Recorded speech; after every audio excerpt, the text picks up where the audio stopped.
Imagine for a moment that you are walking through one of those really intense, terrifying haunted houses. Oh, yeah, like the extreme ones. Right, exactly. Mhm. So actors in these grotesque monster costumes are jumping out from the shadows. Chainsaws are roaring right next to your ear. The lights are flickering. The floor is literally shaking. Sounds like a nightmare. It is. Yeah. But in this scenario, you feel absolutely nothing. No racing heart, no sweat on your palms, no urge to run away. You are entirely, completely fearless. Wow, okay. But then imagine that a few hours later, you're sitting in this calm, brightly lit room. A doctor places a simple face mask over your nose and mouth and asks you to take a deep breath of carbon dioxide. Just CO2. Yeah, just CO2. Yeah. And within seconds, you are gripped by the single most profound, overwhelming panic attack of your entire life. Yeah. Like you are absolutely terrified. It sounds like a paradox, honestly, or maybe some bizarre psychological thriller. But this is actually a very real, well-documented clinical case. And it completely shattered our understanding of how the human brain processes fear.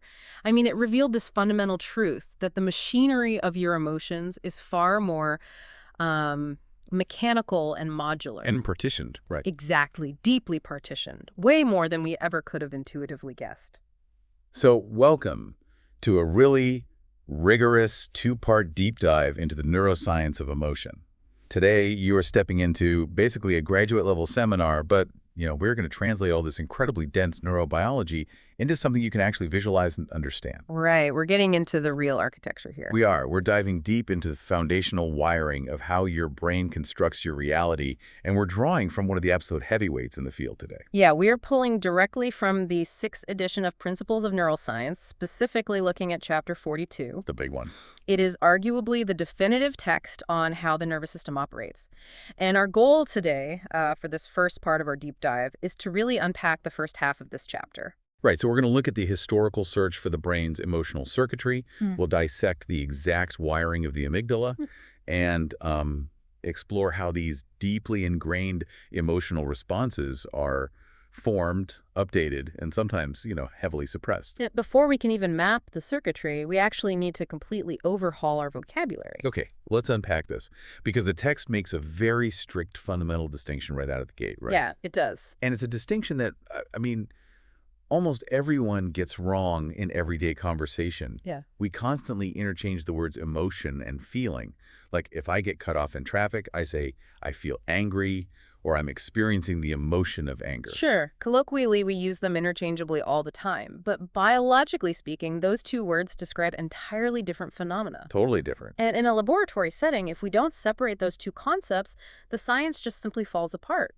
Scientifically, an emotion is a central brain state. A brain state. Right. It's an internal physical neurobiological state that triggers this highly coordinated suite of automatic physiological responses. Just like the physical program running in the background. Precisely. It is the release of endocrine hormones like cortisol. It's the autonomic nervous system spiking your heart rate and, shunting blood away from your digestive tract and pushing it into your skeletal muscles. So you can run or fight. Exactly. It's the sudden, unconscious freezing posture, or even the microscopic changes in your facial musculature, that entire physical cascade that is the emotion. Okay, so then what is a feeling? A feeling is the conscious, subjective experience of that emotion. It is your higher-order cognitive awareness that the physiological program is currently running. Oh, interesting. Let me test this distinction then, because the text uses a really great example involving a cat. Yeah, the hissing cat. Right, so if I corner a stray cat in an alley, its back arches, its fur puffs up piloerection, right? It bares its teeth, it hisses, and its pupils dilate massively. A classic defensive response. Yeah. So by the biological definition, that cat is absolutely locked into an emotion state of defense and fear. The physical program is running. But does the cat actually feel fear? Like, does it have the conscious, subjective experience of being afraid in the way that you or I do? And that, right there, is the philosophical and scientific line in the sand. We know with absolute certainty that the cat's brain has evaluated a threat and mounted an adaptive, coordinated physical response. The emotion is undeniably there. Right. But whether the cat possesses the necessary cortical architecture or the conceptual framework or the self-awareness to consciously feel afraid, that's something we just can't definitively prove. Because it can't tell us. Exactly. The cat does not have the language to categorize or report its internal state to us. Right. I can sit down with a clipboard and check a box that says, I feel anxious on a scale of 1 to 10. Hmm. A cat obviously can't do that. And because we can't obtain verbal reports from the vast majority of organisms on Earth, animal research has to focus almost entirely on the physiological emotion state.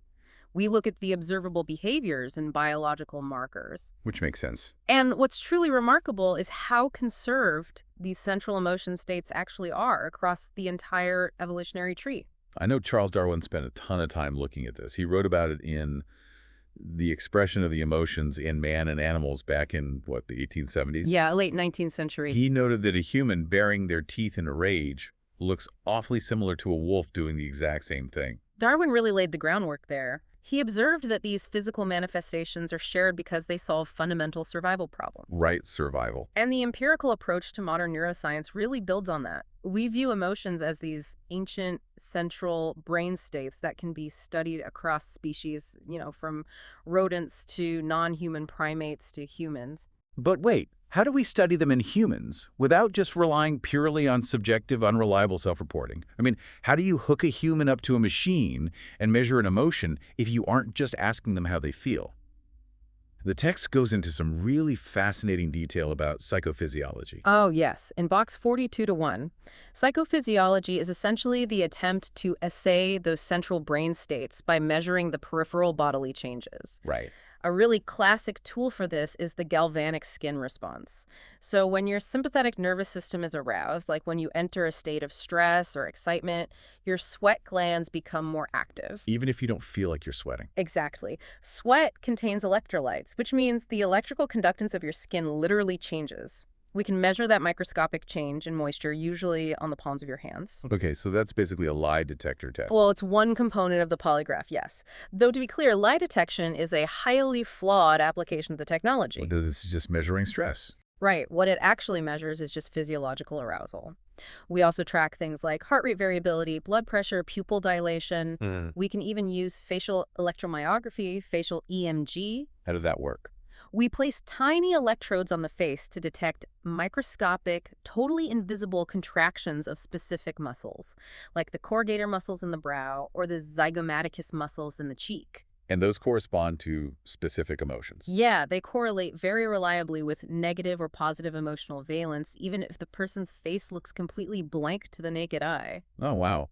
And for a slower, maybe more sustained look at stress, you'd look at hormones, right? Like I read about studies where they just have participants spit into a tube to measure cortisol. Exactly. Cortisol provides a really great window into the endocrine component of an emotion state. But besides the physiological metrics, there are also behavioral probes. And a beautifully elegant one is the startle response. Okay, I love this one. So if a subject is sitting in a quiet room and you suddenly blast a very loud burst of white noise over some headphones, they will naturally blink and startle. Yeah, it's just a completely hardwired reflex. You can't help it. But here is the trick. If that subject is already in a negatively valenced emotional state, so perhaps they are anticipating a mild electric shock, or they're looking at a deeply disturbing photograph, the amplitude of that eye blink is significantly potentiated. Meaning they blink harder. They blink harder and they blink faster. It is a highly reliable, completely unconscious assay for the presence of an anxiety state. And since we can't tell a laboratory mouse to, rate its anxiety, we just look at what it does physically. Like, does it approach a reward? Does it freeze in place when it senses danger? Exactly. And freezing is an incredibly important behavioral metric, especially in rodents. Because running might get them killed. Right. In the wild, movement is what attracts a predator's visual attention. So the hardwired defensive response to a distant or uncertain threat is to become absolutely motionless. Freeze. Right. So if we measure exactly how long a rodent freezes, we are directly measuring the magnitude of its defensive emotion state. Okay, so we have our definitions and our tools firmly in place now. The emotion is the physical, biological state. The feeling is the subjective awareness. So with that lens, I really want to travel back in time. Let's do it. Because the map of the emotional brain that we have today, it didn't just fall out of the sky. It took over a century of bizarre experiments, major debates, and paradigm shifts to figure out where these states actually live inside the skull. Yeah, the modern search for this neural circuitry really kicked off at the very end of the 19th century. And it started with a proposal that turned the intuitive understanding of human psychology completely upside down. We are talking about 1890, right? William James. Yes, one of the founding figures of American psychology. And he posed a question that almost sounds like a riddle. He asked, do we run from the bear because we are afraid, or are we afraid because we run? Right. And if you ask anyone on the street, they will give you the intuitive answer. You are hiking in the woods, you see a bear, your brain processes the visual of the bear, you consciously experience the feeling of terror, and that subjective feeling of terror causes you to turn around and sprint away. But James said that is completely backward. He did. James introduced what became known as the peripheral feedback theory. He proposed that the visual sensory information of the bear travels into the brain and goes directly to the motor cortex. Skipping the feeling part entirely. Right. The motor cortex immediately triggers a massive bodily response without any conscious deliberation. Your heart starts pounding, your blood vessels constrict, your facial expression contorts, and your legs start running. So the body reacts before the conscious mind even knows what's happening. According to James, yes. The body acts first. Then, the sensory feedback from all those physiological changes, the feeling of your heart pounding against your ribs, the sensation of your muscles contracting that sensory data, travels back up into the cerebral cortex. And it is the cortical processing of that bodily feedback that actually constitutes the conscious feeling of fear. In his view, you feel afraid because your body is running. The feeling is just a downstream consequence of the physical reaction. I mean, it sounds so bizarre at first, but I think everyone has actually experienced this. Like, have you ever been walking down the stairs and you sort of miss a step? Oh, absolutely. Right. For a split second, your body just acts. Your arms flail out, your core tightens, you grab the handrail, you completely save yourself. And then, like a full second or two after you're safe, that this massive wave of panic and adrenaline finally washes over your conscious mind. Yeah, you get the shakes after. Exactly. Yeah. Your body did surviving, and your brain had to play catch-up to actually feel the fear. That is a perfect modern illustration of the Jamesian perspective. The body's rapid automatic response precedes the conscious appraisal. And historically, you have to understand this was a massive philosophical leap. Because before this, emotions were kind of mystical. Yeah, prior to this, the subjective feeling of emotion was often relegated to the realm of the soul or just some abstract, ethereal property of the mind that couldn't really be pinned down. James grounded human emotion entirely in physical biology specifically, sensory feedback from the periphery of the body. But his theory had a vulnerability, right? He was relying heavily on the cortex, the wrinkly outer layer of the brain where higher level thinking happens. And this is where the next major shift occurred, basically in the 1920s.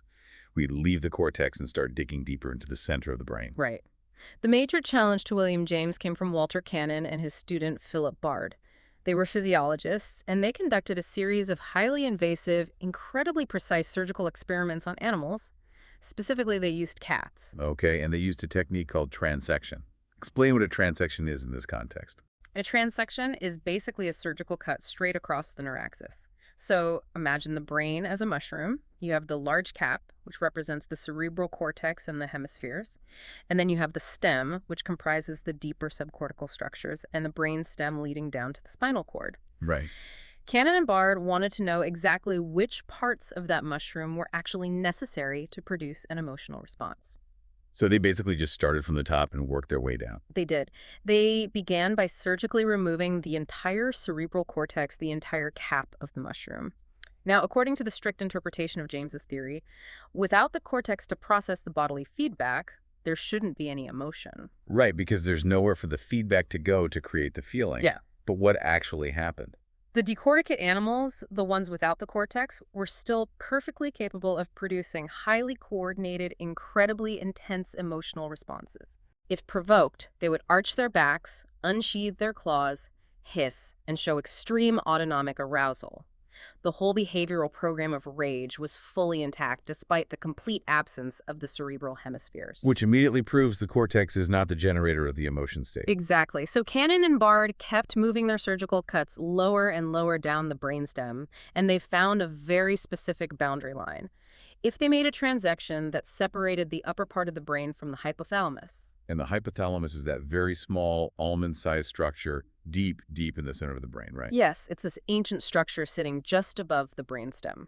If they left the posterior hypothalamus connected to the brainstem, the animal could still exhibit that full, explosive rage response.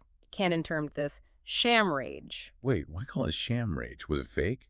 Well, it wasn't fake in its physical manifestation. The claws, the hissing, the spike in heart rate, all of that was very real. But it lacked the regulatory control and the appropriate targeting that the cortex normally provides. Oh, I see. The animal might explode into a blind rage at a completely neutral stimulus, like just a gentle touch, and it wouldn't appropriately direct its attack at the source of the stimulus.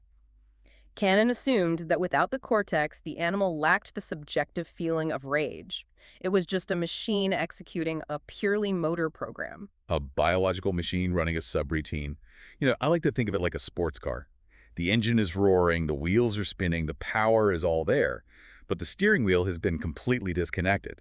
The hypothalamus is providing all the horsepower of the rage, but the cortex isn't there to steer it or understand it. That is a very apt analogy. Now, to prove the hypothalamus was indeed the engine, Cannon made one final cut. He transected the brain below the hypothalamus, completely separating it from the lower brainstem and the spinal cord. And the engine just cuts out. Completely. The coordinated, full-body rage response just vanished. You might see isolated, fragmented reflexes, like a twitch or maybe a single limb moving, but the orchestrated symphony of the emotion state was gone. So the Cannon-Bard theory maps a completely new flow of information. Yes.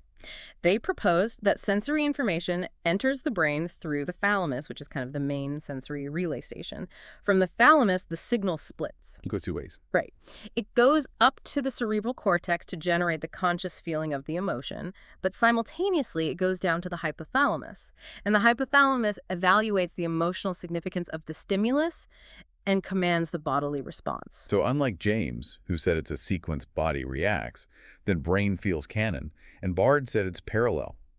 The brain evaluates and simultaneously tells the mind to feel and the body to react. And this intense focus on the hypothalamus wasn't just a 1920s artifact. The text actually includes a brilliant modern update to this.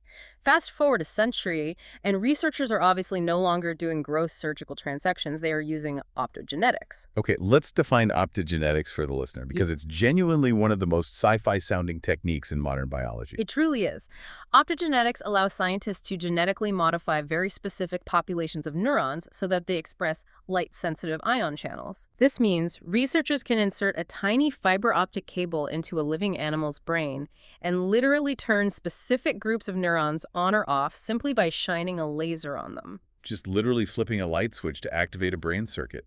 It's crazy. It's incredible technology. And using this technique, scientists targeted the ventromedial hypothalamus in mice. They found that activating specific clusters of neurons in this exact region didn't just cause a robotic motor movement. Like this sham rage. Right. It was much more sophisticated. Yeah. It induced a complete, complex, adaptive defensive state. The mouse would exhibit avoidance, it would freeze, or it would attack, entirely depending on the context of its environment. Wow, so the modern science completely vindicates Cannon and Bard. The hypothalamus isn't just a dumb relay station. It is the actual physical locus of the defensive emotion state. It is necessary and sufficient to orchestrate the entire emotional survival program. But of course, the brain rarely relies on a single structure acting in total isolation. The hypothalamus had to be connected to other areas, and this realization led to the next era of discovery in the 1930s and 50s, moving from isolated hubs to interconnected circuits. Because if the hypothalamus is commanding the body, how is it communicating with the cortex to create the conscious feeling, right? Which brings us to James Popez in 1937. Yes. Popez attempted to map the precise anatomical loop that connected the subcortical emotion generators with the conscious cortex. He proposed that the hypothalamus sends signals to the anterior nuclei of the thalamus, and from there, the signal travels up to a region called the cingulate cortex. And Popez argued the cingulate cortex was the actual theater of conscious feeling. He did. He believed that was where the bodily signals merged with sensory signals to create emotional awareness. And from the cingulate cortex, the circuit projects down to the hippocampus, and then the hippocampus sends this massive bundle of fibers, the fornix, right back to the hypothalamus, completing the loop. And that became famously known as the Popez circuit. But around the exact same time, in the late 1930s, a completely accidental discovery threw a massive spotlight on a completely different brain structure. This is the story of Heinrich Klüver and Paul Bucy, Right. Kluver and Bucy were actually researching the effects of the hallucinogen mescaline. of all things. Yeah. And to isolate its effects, they surgically removed the temporal lobes of monkeys bilaterally, meaning on both sides of the brain. Now, the temporal lobes sit on the sides of the brain behind the temples, and they house several deep structures. And when the monkeys recovered from the surgery, their personalities and their behaviors were completely, shockingly transformed. Right. They were. They exhibited what is now clinically called Kluver-Bucy syndrome. They became visually agnostic, meaning they could see objects perfectly fine, but they couldn't recognize what they were. Weird. They also showed profound oral tendencies, constantly putting totally inedible objects, like rocks or pieces of metal, into their mouths. And they displayed bizarre hypersexuality, attempting to mate with inanimate objects or even animals of different species. But the most striking change, especially for our topic today, was their emotional demeanor. Absolutely. They demonstrated a complete, profound loss of fear. A normal rhesus monkey is absolutely terrified of snakes. It is an innate, powerful survival instinct. Obviously. But these monkeys would casually reach out and pick up a live snake without a moment's hesitation. They would approach humans with zero caution. Their natural emotional reactivity was just simply gone. Now, Klüver and Bucy had removed massive chunks of the brain, the whole temporal lobe on both sides. But hidden inside that removed tissue was the amygdala. Yes. At the time, they couldn't pinpoint the exact structure responsible for the loss of fear, but it laid the critical groundwork for the next major theoretical leap by Paul MacLean in 1950. MacLean is a massive name in this field because he coined a term that is still incredibly pervasive today, even in pop psychology, right? The limbic system. Yes, he did. MacLean took the Papez circuit, he added the findings from Kluver and Bucy, and he integrated structures like the amygdala, the septum, and the prefrontal cortex. And what did he call it initially? He initially called it the visceral brain, and later the limbic system. He borrowed the word limbic from the Latin word limbus, meaning border or rim, because these structures basically form a border around the brainstem. Okay, so what was MacLean's grand unified theory of this limbic system? Like, how did he think it all worked together? Well, MacLean diverged from Papez on the exact location of conscious feelings. While Papez pointed to the cingulate cortex, MacLean believed the hippocampus was the central keyboard of emotion. The hippocampus. Right. He theorized that the hippocampus was the critical convergence zone where the external world, the sights and sounds processed by the neocortex, collided with the internal world, the bodily states processed by the hypothalamus. By bringing those two streams of data together, he thought the hippocampus generated the subjective feeling of emotion. Okay, let me just pause and push back on this for a second because there is a glaring historical collision here. We're talking about the 1950s. Didn't the absolute most famous patient in the history of neuroscience, patient HM, have his hippocampus removed in 1957? He absolutely did. Patient HM had a bilateral removal of his hippocampus to cure severe epilepsy. And the result of that surgery wasn't that he lost his emotions. He lost his explicit memory. He completely lost the ability to form new conscious memories of facts and events. But he was perfectly capable of feeling happy or sad or angry. You have hit the exact nail on the head. That was the fatal flaw in MacLean's theory. The subsequent discovery that the hippocampus is primarily dedicated to explicit, declarative memory, to spatial navigation and context encoding, it completely unraveled the idea that it was the seat of emotional feeling. Right. Furthermore, later lesion studies showed that damage to various parts of the so-called limbic system did not produce uniform deficits in emotion. So this idea of a single, dedicated limbic system that purely handles emotion, is that essentially dead in modern neuroscience? As a unified, functionally distinct system solely for emotion, yes, the concept has largely been abandoned. The brain doesn't really have a single emotion center. Emotions are computed across vastly distributed networks involving both subcortical and cortical regions. But MacLean wasn't completely wrong, was he? I mean, there is a philosophical takeaway from his work that survived. Oh, absolutely. His enduring contribution was an evolutionary perspective. MacLean heavily emphasized that emotional responses are critical for an organism's survival, and therefore the neural circuits governing them must be ancient. They must be highly conserved across species and located in phylogenetically older regions of the brain. Which is true. He was entirely correct that these deep subcortical structures are the bedrock of survival behaviors.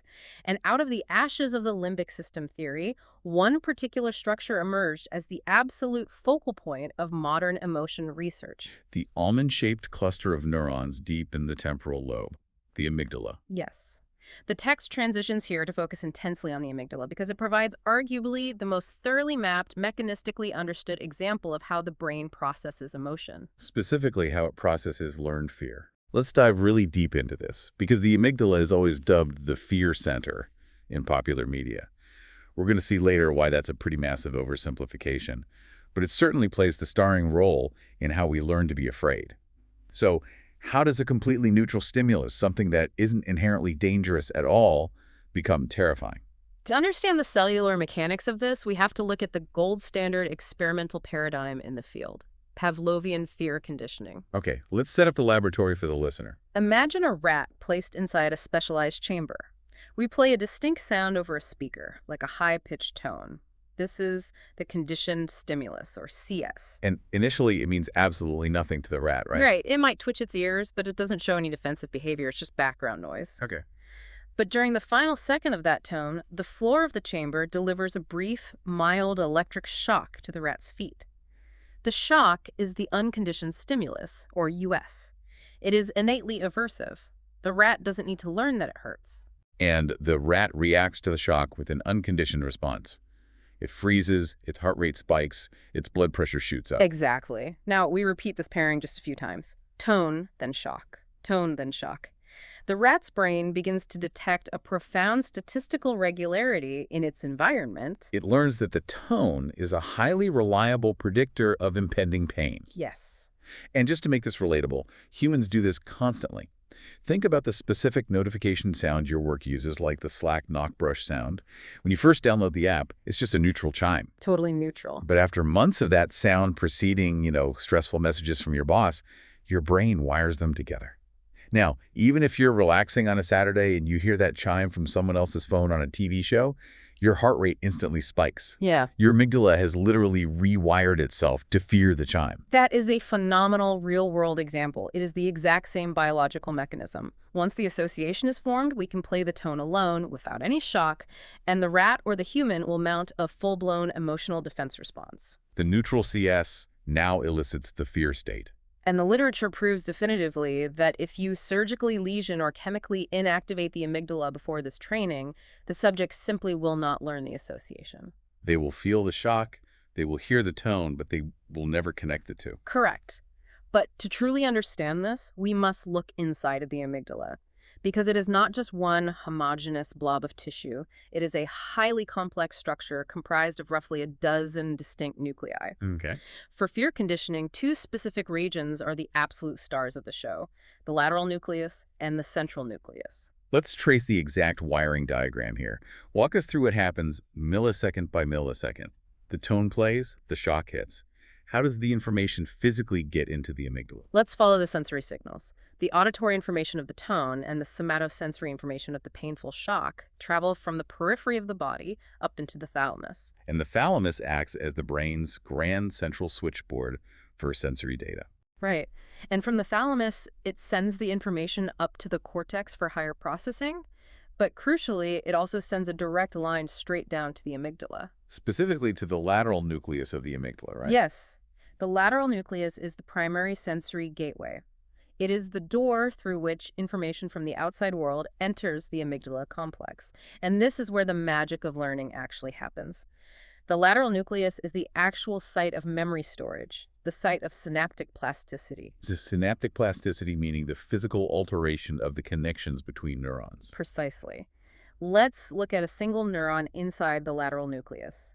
This neuron receives an input synapse from the auditory pathway, the tone, and it receives an input synapse from the pain pathway, the shock. Okay. Before training, the auditory synapse is weak, the tone fires, the synapse releases a little bit of neurotransmitter, but it's just not enough to make the lateral amygdala neuron fire an action potential. So the signal basically dies out. Yeah. The rat doesn't react. But the pain pathway from the shock is incredibly strong. When the shock hits, that synapse dumps a massive amount of neurotransmitter, forcing the lateral amygdala neuron to fire wildly. So how do they link up? This is the principle of Hebbian learning. Neurons that fire together wire together. Because the tone and the shock are presented simultaneously, the weak auditory synapse is trying to activate the neuron at the exact same millisecond that the strong pain synapse is forcing the neuron to fire. The brain recognizes the coincidence. Yes. The simultaneous activity triggers a massive cascade of chemical changes inside the neuron.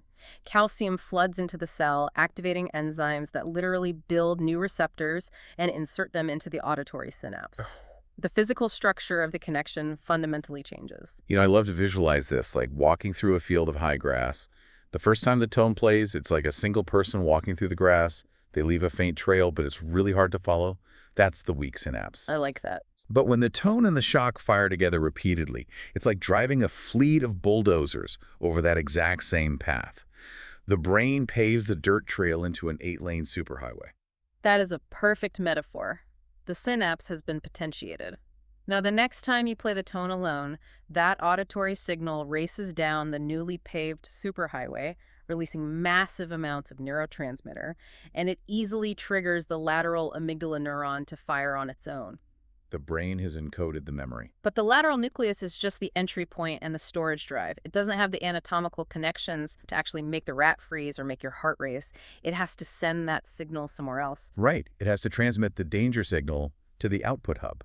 It does this via local inhibitory and excitatory circuits, passing through the basal and intercalated masses of the amygdala until the signal finally arrives at the central nucleus. The central nucleus, commander-in-chief of the fear response. Exactly. The central nucleus is the dispatcher.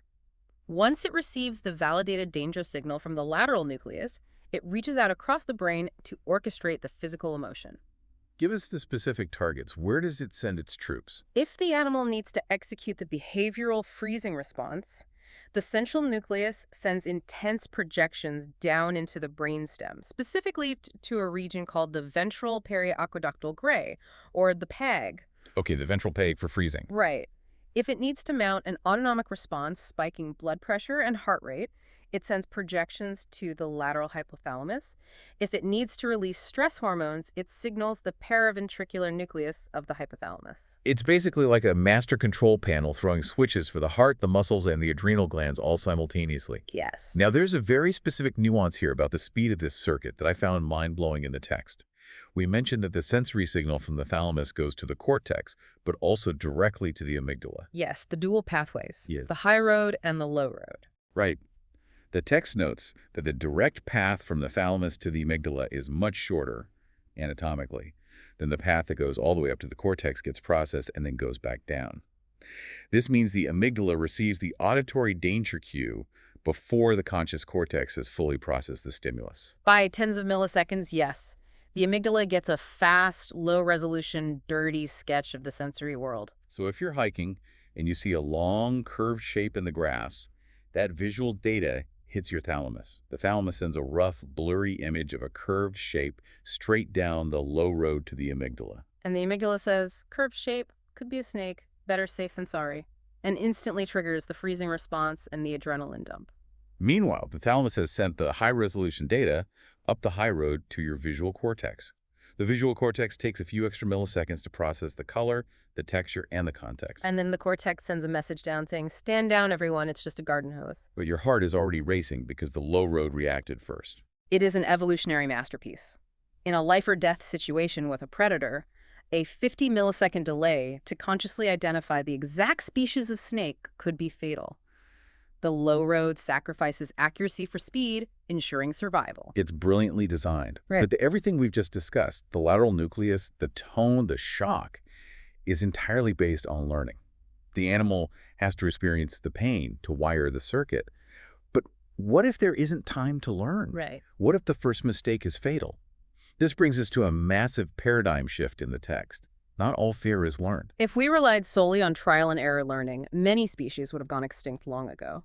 This introduces the concept of innate, unconditioned fear. Let's look at the classic laboratory example here. You take a laboratory mouse that has been bred in a sterile plastic cage for 50 generations. Its parents, grandparents, and great-grandparents have never been outside. Right. This mouse has literally never seen, heard, or encountered a fox in its entire life.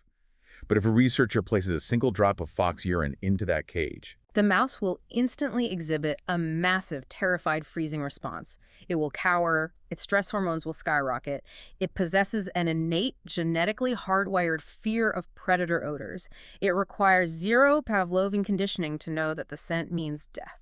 so the big neurobiological question is, does this innate, unconditioned fear utilize the exact same amygdala circuitry that we just mapped out for learned fear? Like, is it using the lateral nucleus and the central nucleus? For a very long time, scientists assumed it did. But modern tracing techniques have revealed that the brain has built a completely parallel, distinct highway system for innate threats. The answer is no. Walk us through this alternate highway. The mouse smells the fox urine. What happens? It begins with the sensory receptors. In mammals like mice, innate predator odors and pheromones are detected not by the main olfactory bulb, but by a specialized organ called the vomeronasal organ. Okay. From there, the signal travels into the brain, but it bypasses the lateral nucleus of the amygdala entirely. Instead, it projects to the medial amygdala. So a completely different input door on the amygdala complex. Exactly. The medial amygdala is specialized for processing these innate olfactory and pheromonal cues, and the divergence continues from there. The medial amygdala does not send its signals to the central nucleus. Where does it go? Its primary output goes directly down to the ventromedial hypothalamus. The same region we talked about earlier with Cannon and Bard and those optogenetics experiments. Yes. From the ventromedial hypothalamus, the signal passes to the premammillary hypothalamic nucleus and then down to the brainstem to trigger the physical freezing. But even in the brainstem, the destination is different. How so? Remember that the output for learned auditory fear goes to the ventral periaqueductal gray, the ventral PAG. Right. The output for this innate olfactory fear projects to the dorsal PAG. Wow, it really is a completely parallel track. Learned visual and auditory fear takes the lateral to central to ventral PAG route. Innate olfactory fear takes the medial to hypothalamus to dorsal PAG route. And this modularity, this specific hardwiring for specific threats, isn't just limited to smells. The brain has basically pre-installed apps for various predators. Like what? For example, researchers have identified a circuit in the mouse brain involving a structure called the superior colliculus. This circuit is exclusively dedicated to detecting the rapidly expanding shadow of an aerial predator, like a hawk diving from the sky. So if a shadow suddenly looms over the mouse, the superior colliculus detects it and instantly triggers an escape or freeze reflex, completely independent of the lateral amygdala's learning systems. Precisely. It is millions of years of evolutionary trial and error encoded directly into the neuroanatomy. Now, translating this to humans is incredibly complex. Right, because unlike a mouse born in a sterile lab, human beings begin learning from the millisecond we are born. Our environments are wildly complex, making it almost impossible to isolate what is truly an innate genetic fear versus a fear learned very early in childhood. There are ongoing debates about things like fear of snakes, spiders, or heights in humans.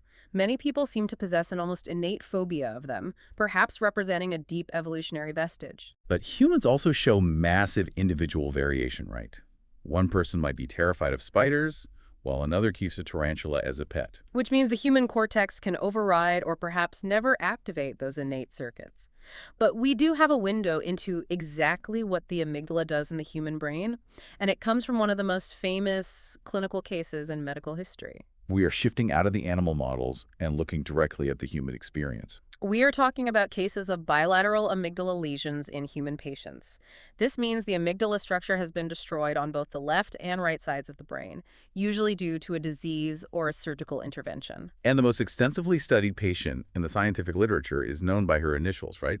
Patient SM. Yes, SM suffered from an extremely rare genetic disorder called Urbach-Wiese disease.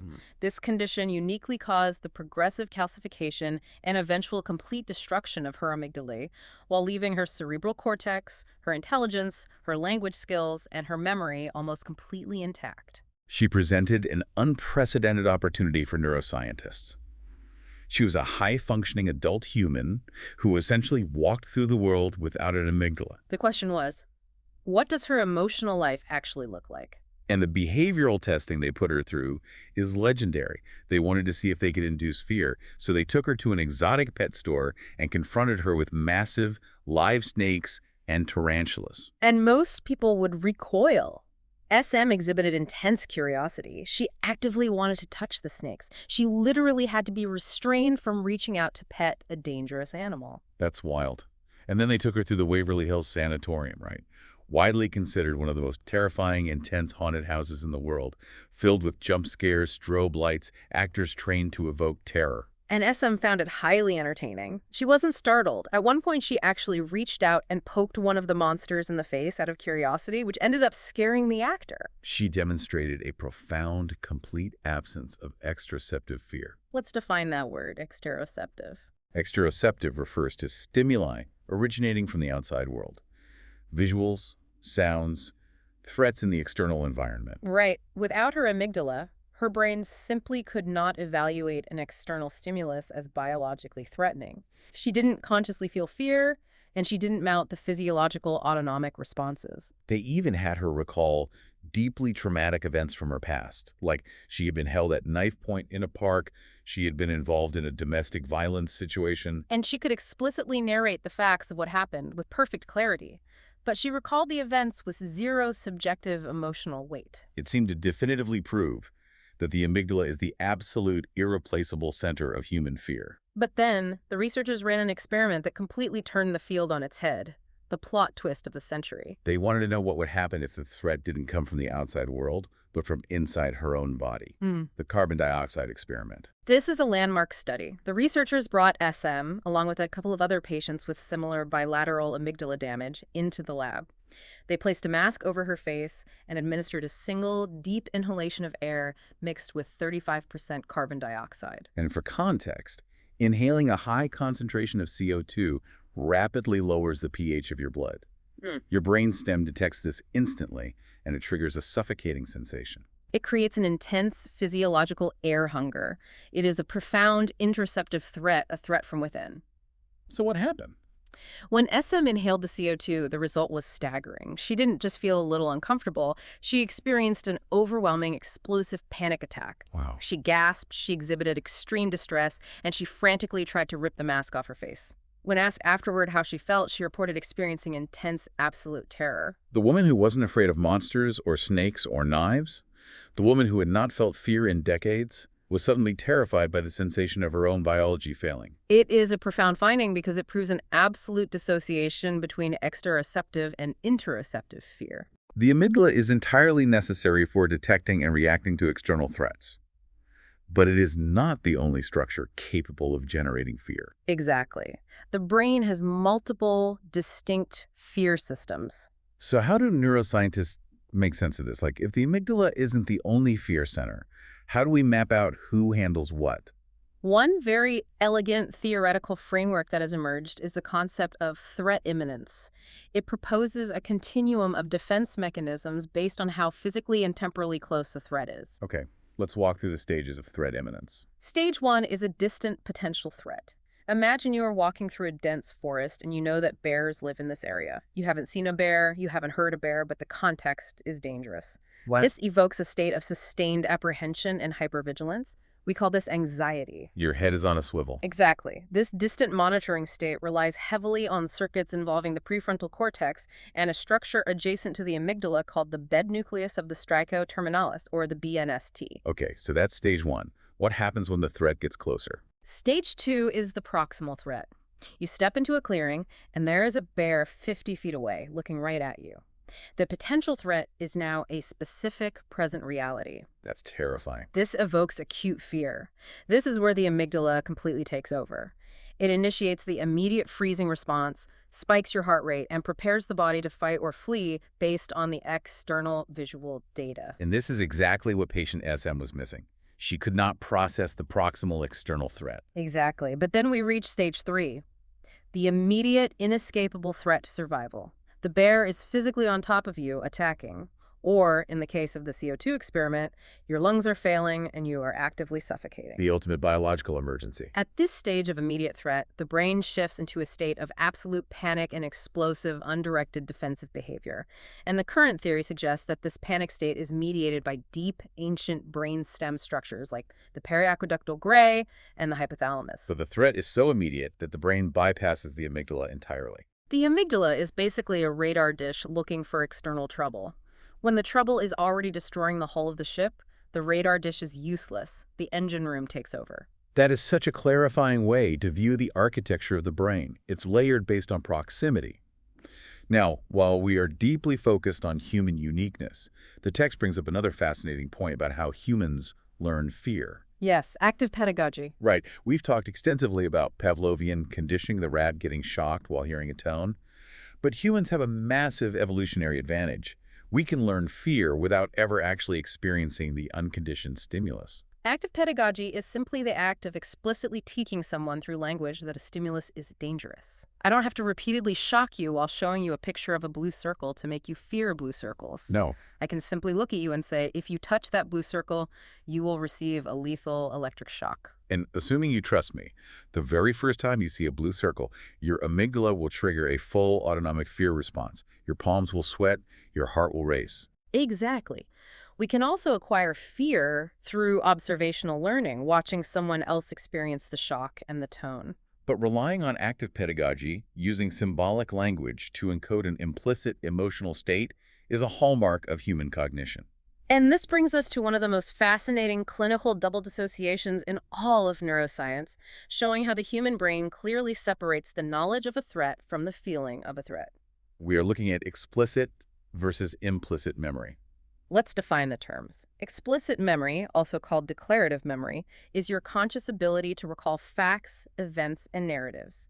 It is the memory of what you had for breakfast or the capital of France. And this type of memory is profoundly dependent on the hippocampus. Implicit memory, on the other hand, is unconscious. It includes motor skills like riding a bike, but crucially, it also includes conditioned emotional responses. The feeling of dread when you hear the Slack notification. You don't have to consciously remember your boss yelling at you for your heart to race. Right. The implicit memory is dependent on the amygdala. So, to demonstrate how separated these systems are, researchers conducted a brilliant experiment comparing two types of patients. Okay. First, imagine a patient with selective damage to their amygdala, like patient SM. The researchers run this patient through the classic Pavlovian conditioning.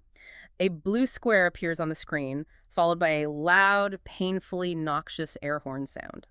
Blue square, air horn. Blue square, air horn. After several pairings, they stop and test the patient. First, they test explicit memory. They simply ask the patient, can you tell me what just happened in this experiment? Because their hippocampus is completely healthy, the patient has perfect explicit recall. They will say, yes, every time that blue square popped up on the screen, you blasted me with that terrible air horn. I know the blue square predicts the noise. The conscious knowledge is perfectly intact. But then the researchers test the implicit emotional memory. They show the patient the blue square, and they measure their galvanic skin response, their sweaty palms. And the result? A flat line.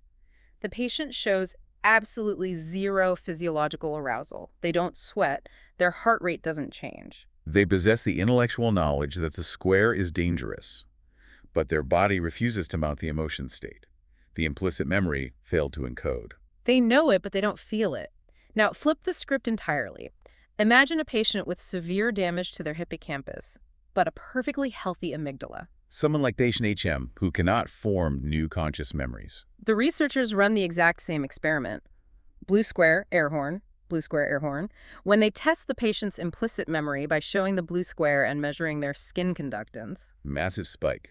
They sweat profusely, their heart races, their healthy amygdala has perfectly encoded the association. Yes. But when the researcher asks the patient, why are you sweating? Can you tell me what just happened?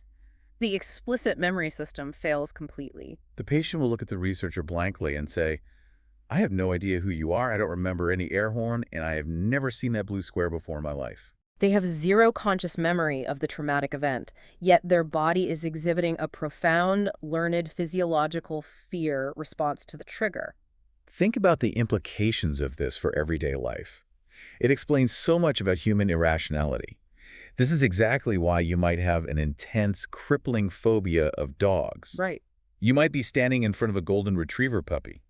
Your explicit conscious brain, your hippocampus and prefrontal cortex is looking at the puppy and saying, this dog is friendly, it weighs 10 pounds, it is not a threat. But underneath the surface, your amygdala is running a hidden, completely independent, implicit program. Perhaps you were barked at aggressively by a dog when you were 2 years old. Your hippocampus didn't retain the explicit memory of that event, But your amygdala permanently wired the sound of a bark to a massive adrenaline dump. And the amygdala wins that argument almost every time. It explains why clinical trauma and PTSD are so incredibly difficult to treat through just talking.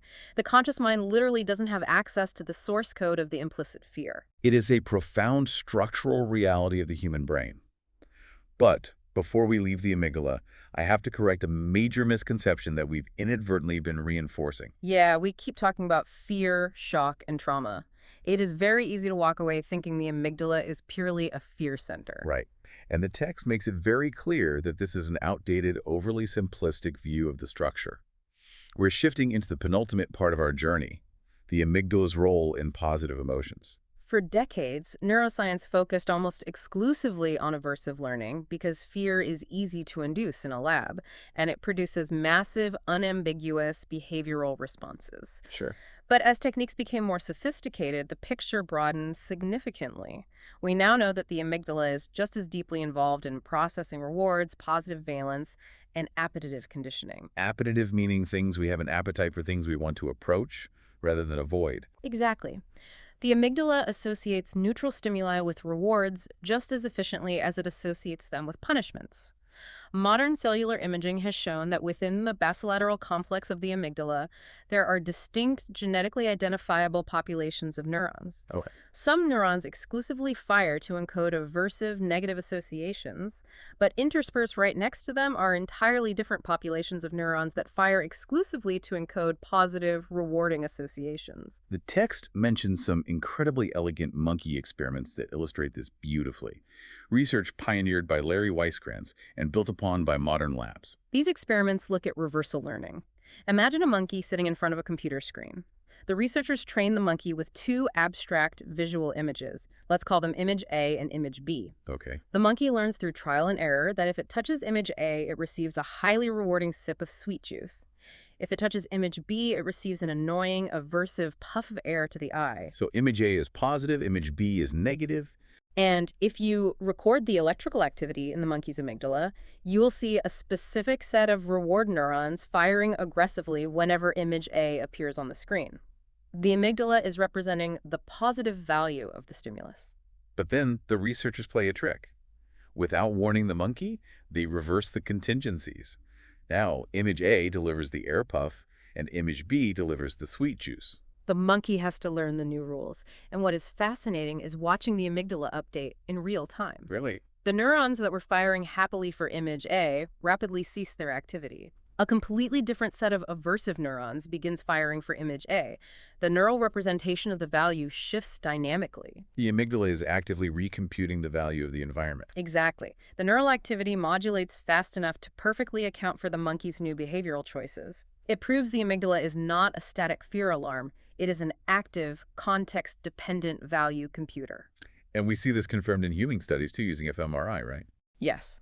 When human subjects are placed in an fMRI scanner, the amygdala reliably and robustly lights up when they are presented with images or cues associated with food, sex, or monetary reward. So it's highly active during complex, value-based decision-making. In animal models, if researchers use optogenetics to artificially stimulate the reward neurons in the amygdala, the animal will actively work to turn that laser on. Activating that circuit is innately positively reinforcing. So if we rebrand the amygdala, it's really a relevance detector. It scans the environment and says, does this matter to my survival? Will this hurt me or will this feed me? That is a much more accurate description of its function. Which brings us perfectly to the final and perhaps most clinically important topic of today's deep dive. Updating emotion, extinction, and regulation. Because if the amygdala is constantly computing value and the environment is constantly changing, we need a mechanism to update the software. Right. If you learn a devastating fear, are you biologically doomed to carry it forever? Thankfully, the nervous system has a dedicated mechanism for updating these outdated emotional associations. This process is known as extinction. Let's define extinction technically. How do you extinguish a learned fear? Let's return to our rat that has been conditioned to fear the tone. The tone plays, the rat expects a shock, so it freezes. Right. To extinguish this fear, the researcher must repeatedly present the conditioned stimulus, the tone, over and over again, but completely withhold the unconditioned stimulus, the shock. So it's tone, and then nothing. Tone, and then nothing. The animal's brain begins to recognize that the rules of the environment have changed. The tone is no longer a reliable predictor of pain. Over the course of dozens of trials, the behavioral fear response, the freezing, the heart rate elevation gradually declines until it reaches baseline. The fear has been extinguished. But here is the critical million-dollar question. What is actually happening in the brain during extinction? Is the original fear memory being erased? Does the brain delete the superhighway it built in the lateral amygdala? This is perhaps the most important concept in the entire chapter regarding psychiatric health. Extinction is unequivocally not erasure. The brain does not delete the original memory trace. Wow. The original synaptic superhighway connecting the tone to the pain in the lateral amygdala remains entirely intact. Wait, if the highway is still there, why doesn't the rat freeze when it hears the tone? Because extinction is essentially new learning. During the tone without shock training, the brain forms a new parallel memory. The tone was safe. Oh, I see. And this new safety memory is highly dependent on a structure in the front of the brain called the prefrontal cortex, specifically the ventromedial prefrontal cortex, or VMPFC. So the prefrontal cortex gets involved. Yes. The VMPFC sends robust descending projections down into the amygdala. When the tone plays, the old memory in the amygdala tries to trigger the fear response, but the VMPFC simultaneously fires, sending a powerful inhibitory signal that essentially says, stand down, the environment is safe. The prefrontal cortex actively suppresses and overrides the amygdala's output. It's applying the brakes. The engine of the fear memory is still idling underneath, but the prefrontal cortex is pressing down on the brake pedal so the car doesn't move. That is the exact dynamic. Yeah. And we know for a fact that the original fear memory is still idling down there because of a phenomenon called reinstatement. Explain reinstatement. What does that look like in the lab? Oh, wait, let me ask you to explain it. Sure. Imagine our rat has undergone complete extinction training. It hears the tone, it explores its cage happily. Zero fear. The prefrontal brakes are holding firm. Right. Now, the researcher takes the rat, places it in a slightly different cage, and delivers a single, random, unpredicted foot shock. Just one stressor. Yes. The next day, the researcher plays the tone. The rat instantly exhibits a massive, full-blown, freezing fear response. The extinguished fear has been totally reinstated. The single stressful event caused the prefrontal cortex to slip off the brake pedal, and the old amygdala program sprang right back to life. Exactly. Because the underlying hardware was never erased, it was only being masked. And you can see how incredibly relevant this is to human psychiatry, particularly for conditions like post-traumatic stress disorder or PTSD. Because in PTSD, patients undergo therapy, they achieve a state of safety, the fear seems to be extinguished, but then a completely unrelated life stressor occurs, or they return to an environment that reminds them of the trauma. And the panic attacks and flashbacks return with full force. In PTSD, the original fear conditioning in the amygdala is pathologically robust, and often the inhibitory pathways from the ventromedial precentral cortex are underactive or compromised. The prefrontal brakes simply aren't strong enough to keep the massive engine of the traumatic memory contained. Reinstatement occurs easily and frequently. Which highlights why treatment is so challenging. You aren't trying to delete a file, you are trying to build stronger cognitive brakes. And humans have a unique ability to do this actively. We don't just rely on passive exposure to extinguish fear, we use cognitive regulation. Humans possess a massive, highly developed prefrontal cortex, which allows us to consciously deploy cognitive strategies to increase or decrease the intensity of our emotions. The most thoroughly researched strategy is called cognitive reappraisal. Cognitive reappraisal, changing the narrative. Precisely. If you are shown a highly disturbing photograph, say, a picture of a severe car crash, your amygdala will naturally spike in activity. But if a researcher asks you to consciously reappraise the image, to tell yourself, this is just a movie set, those aren't real people, it's special effects, you can literally change your emotional state. And this isn't just a psychological trick. We can actually see the neurobiology of this happening in an fMRI scanner. Right. We can. When subjects actively reappraise a negative stimulus, neuroimaging shows massive activation in the lateral and medial prefrontal cortex, accompanied by a simultaneous proportional decrease in activity in the amygdala. The conscious thought in the cortex is physically sending inhibitory signals down the neural pathways to turn down the volume of the physiological emotion state. It is the ultimate triumph of the higher mind over the primitive survival circuit, or at least an attempt at it. It is a delicate balance. Emotion regulation can range from simple behavioral suppression, forcing yourself not to frown when you are furious at your boss, to deeply complex reevaluations of social dynamics. Our prefrontal cortex allows us to decouple our behavior from our immediate, primitive amygdala impulses, which is absolutely necessary for living in complex, cooperative human societies. Wow. We have traversed an incredible amount of neurobiological terrain today. Let's take a breath and do a quick recap of the journey. We began by defining our terms, separating the observable physiological emotion state from the subjective conscious feeling. We explored the historical shifts, starting with William James's counterintuitive idea that the body reacts before the mind feels. And then moved to Cannon and Bard, who utilized precise surgical transections to prove that subcortical structures like the hypothalamus are the true engines of the emotion state. We traced the flawed but influential evolution of the limbic system and then dove incredibly deep into the amygdala. We mapped the exact neuron by neuron synaptic changes in the lateral nucleus that allow us to learn Pavlovian fear, and we contrasted that with the completely separate hardwired medial amygdala pathways that govern innate, unlearned fears like the scent of a predator. We examined the profound clinical insights from patient SM, realizing that the amygdala is required for exteroceptive fear from the outside world, but totally unnecessary for interoceptive panic originating from within the body. We dismantled the myth of the fear center by showing how the amygdala computes both positive and negative value. And finally, we unpacked the crucial difference between erasing a memory and extinguishing one, highlighting how our prefrontal cortex acts as the brake pedal on our deepest emotional impulses, for better or worse. It is a stunningly mechanical, beautifully complex architecture. As we wrap up this first half of our deep dive, I want to leave you, the listener, with a final provocative thought to mull over, something that connects a few different threads from the textbook. Okay, I'm ready. We just established that human emotions are heavily regulated by the prefrontal cortex that provides the brakes. But neurobiologically, the prefrontal cortex is the absolute last part of the human brain to mature. It continues developing well into our mid to late 20s. The inhibitory pathways take decades to fully myelinate and strengthen. Now combine that with the other uniquely human trait we discussed, active pedagogy. The ability to implicitly wire fear and anxiety into someone's amygdala simply through language and observation. Right. And crucially, the text notes that when lesions or damage occur in emotion-related structures early in life, it causes far more severe, intractable deficits in social behavior than if that same damage happens to an adult. Because the early developmental window is incredibly sensitive, the wiring is highly plastic. So if we connect all of this to the bigger picture, it raises a staggering question about your own psychology. Think about your adult emotional blueprint, your deepest, most implicit, irrational fears. Your strongest unexplainable joys, your fundamental automatic reactions to conflict, to intimacy, to the world around you. How much of that blueprint was permanently encoded?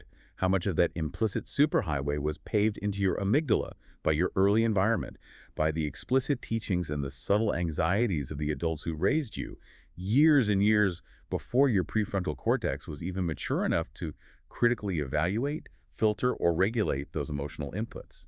It implies that the foundation of our emotional reality is poured and set while our conscious regulatory mind is still essentially asleep at the wheel. We spend the rest of our adult lives using our prefrontal cortex to try and manage a basement full of machinery that we didn't consciously choose to install. It is a profound, slightly unsettling thought to sit with. But sit with it you must, because we are not done. This was only part one. Next time in part two, we are going to dive into how these central emotion states actually hijack and direct our cognitive processes, how your mood physically alters your attention and your explicit memory. We are going to look even deeper at the prefrontal cortex, featuring the incredibly gruesome, famous historical case of Phineas Gage. And we will explore how fundamental bodily homeostasis shapes the very genesis of our conscious feelings. So let your amygdala cool down, process this deep dive, and we will see you in part two.